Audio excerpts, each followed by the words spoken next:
Hi guys, welcome to SimLive. My name is Kiki and welcome to part 2 of Elsa, where we'll be creating the After Let It Go transformation. And we're just starting with the shoes.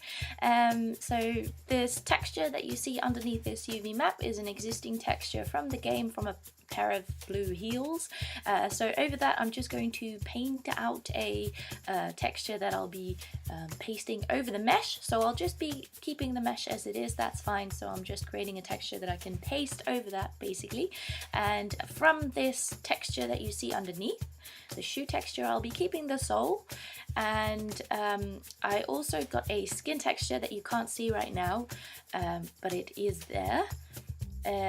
A skin texture, and I've just smudged out the toes, so because I'm going to use that skin texture to create a little bit of depth to the actual, as an overlay to the actual texture that I'm painting right now.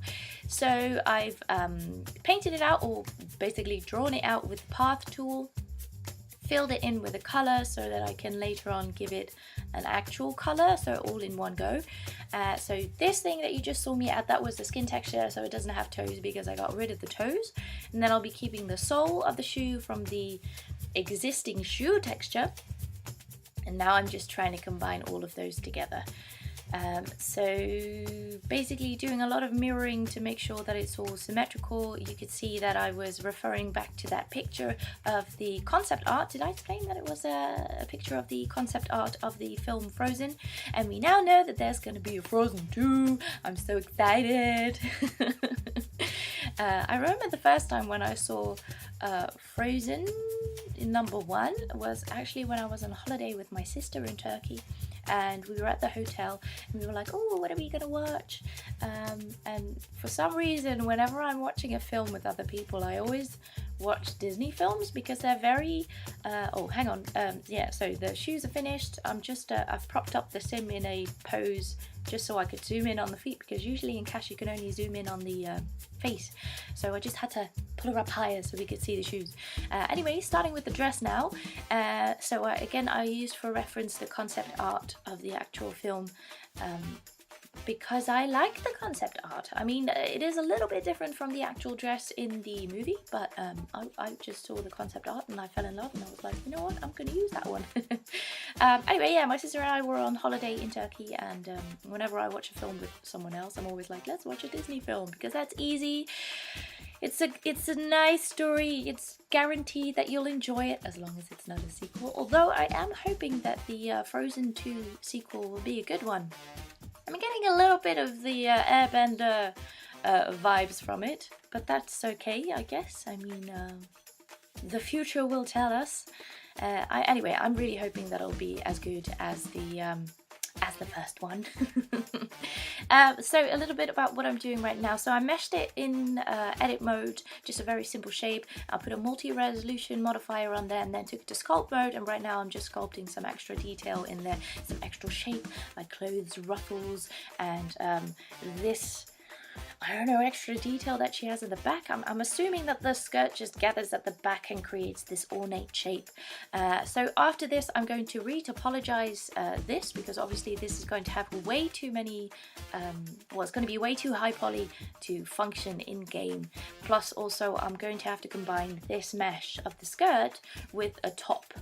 And I'm just going to be using an existing top, or body top mesh from the Sims game that I'll be exporting through the Sims 4 Studio. So right now I'm starting with retopologizing. I really don't enjoy retopologizing, but I've been using instant mesh previously, but I guess with this, at least if I do it myself, and it was such a simple shape, I just thought, you know what, let's just suck it up and do it myself. And with that, I'm also making sure that the top ring of the top edge loop has the same amount of vertices as the top that I'll be attaching it to, so that it will be a little bit easier to connect together later on. And then after this, I'll be doing the same thing as I usually do, is that I'm will be baking the oh, what do you call that again? So with a vertex mode, I will be painting the dirty vertexes, and then I will bake the dirty vertexes on top of the low poly. And right now I've just unwrapped the low poly and then straightened out the UV map for it. Didn't that just go fast in this video? That's actually hours of work. But I sped it up by like a billion times, so now it was like finished and zipped by in seconds. Anyway, onto the texture of it itself. So I'm just creating, I'm using existing textures from the game. I've just collected a couple that I needed because the top is like not off shoulder, but aiming towards being off shoulder, but it's not. It's like right on the edge of the shoulder. And thankfully that was a top in game that I was able to use for that. And then there's just a heart-shaped top over it. Well, obviously it's connected together, but the top that has the sleeves itself is going to be see-through. And I actually used this bathing suit for it because the way that I created the skirt, so the mesh, as you saw me mesh it earlier, and then I just duplicated that and flipped the faces to the inside, so that because a mesh can only be seen from one side and then the other side is nothing. So this way it had faces on both sides, and it didn't have that little circle in the middle that you would usually have if you upskirt the sim. You wouldn't be able to see their underpants, but obviously because I don't have that now, because I was struggling a little bit with getting that to work properly with the weight painting, I didn't have that, so now she has underpants. Basically with this bathing suit she'll have underpants. So if you accidentally upskirt the sim, then it won't be inappropriate. Actually, no, upskirting is always inappropriate. Let's just get that out of the way. But anyway, she'll be wearing underpants. Where am I in the project? Let's very swiftly move forwards from that. So the pattern that I'm creating right now, I was unsure what they intended with the concept art for that to be, so I'm kind of improvising at the moment. So I've just gone with the interesting, sorry, moving on to the next bit. So I'm using the 3D mode in Photoshop to draw these lines, these extra pattern lines over, and actually there's 3 coming from the top of the neckline going down, but I couldn't draw the 3rd line because that would have ended up in her armpits, so I just have the 2, but the actual design has 3, but I just had to compensate there because it didn't work with the texture as I created it. But I thought that was pretty cool. I didn't dare to actually paint the texture in that 3D mode because I find it crashes quite a lot for me, that it doesn't take. And then so I just thought, let's just very quickly, mark it out and then go back to 2D mode, because otherwise everything is just going to crash and going to fail. And I just very quickly got out of 3D mode there. So right now I'm just creating the normal maps for it, and now I'm creating the specular map for it because I wanted to create some cool details with the specular map. So this is a frosting pattern that I've put over the bust of the dress, and I want that bit to be more specular than the rest, basically, so it will really show. And then I'm using the different colors, like green is like a really sort of silky shine, and then the red is a very different type of shine. So here we are with the effect of that. I'm quite happy with how the dress turned out. Moving on to the hair. So the hair is a very different story. I think what I should have done, basically I used that braid from, what is it called again? Spa Day. And I should have just chopped the front bit of the head off and meshed the top myself, but I was just kind of experimenting. So this was my experimental phase that I just decided to film as well. And I was like, what if I just use all of these little bits and bobs from different hairstyles? I swear there's like 6 different hairstyles combined into this one. I think I literally used all the packs I have. Okay, maybe not all of them, but quite a lot of them. And I don't know if that means that you actually need all the packs, because I actually uploaded this mesh over a base game one, so I don't know if that means that you can just use it with just base game, or if because I used meshes from all of those other packs that you would need all the packs. I'm unsure. So let me know if it doesn't work for your game. I hope it does with just base game. But anyway, yeah, I'm using all of these existing, I'm just gonna call them hair floofs, to create the front bit of the hair, and I'm just experimenting with the lattice modifier here, and this is the first time that I'm using this modifier, so adjusting it is taking me a really long time. So I've cut a lot in this video bit that consists of the hair, just because it was taking me such a long time. I mean, I was having a jolly good time just faffing about. I was just experimenting, and I didn't expect it to work out, but it did.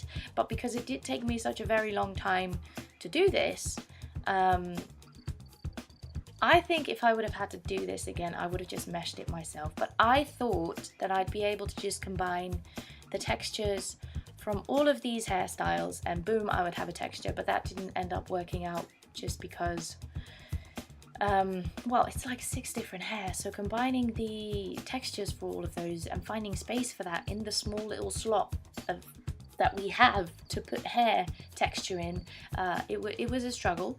And also the textures of these different hairs are very different from the braid itself, so it ended up looking a bit dodgy. So in the end, I actually just used the braid's hairstyle texture to put the UV map of all the other hair floofs over. If that makes any sense, I hope it does. If it doesn't, don't worry. I confused myself a hell of a lot while I was doing this. But yeah, it was an experiment and it did work out okay, so I was like, well, I'm not gonna completely do the hair again now, considering that I'm actually quite happy with how it turned out. So I'm using all these different little hair meshes to create one hair bit, and right now I'm just hiding the braid, and I'm going to connect all of these hair floofs together so that it's a clean mesh. And then after I've done that, I combine it with the braid, and I will have to then very neatly, because I wanted it to be neat and nice, so I didn't waste any space on the UV map with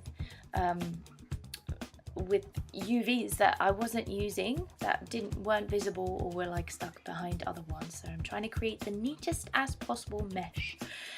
So yeah, I'll be combining the braid with these with the top hair as well. But in this, I've edited quite a lot, just because it was a very long process, and even I bored myself while I was doing it. I thought that this can't possibly be riveting to look back. So we're just very quickly speeding through, even though this was a hell of a lot of work.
So I've just skipped ahead there, finished that. You'll just have to believe me when I say that all of it is very neat and tidy. So right now I'm just doing some last finishing touches. I'm sculpting it just to help give it a bit more the shape that the original Elsa hair had, just because mine had become very poofy and hers was just a bit smaller and taller. And also in the entire meshing process some of the hair. Just the texture got a little bit blocky just because it didn't have enough polygons for it to be able to be moved in such a way that would allow the texture to be smoother.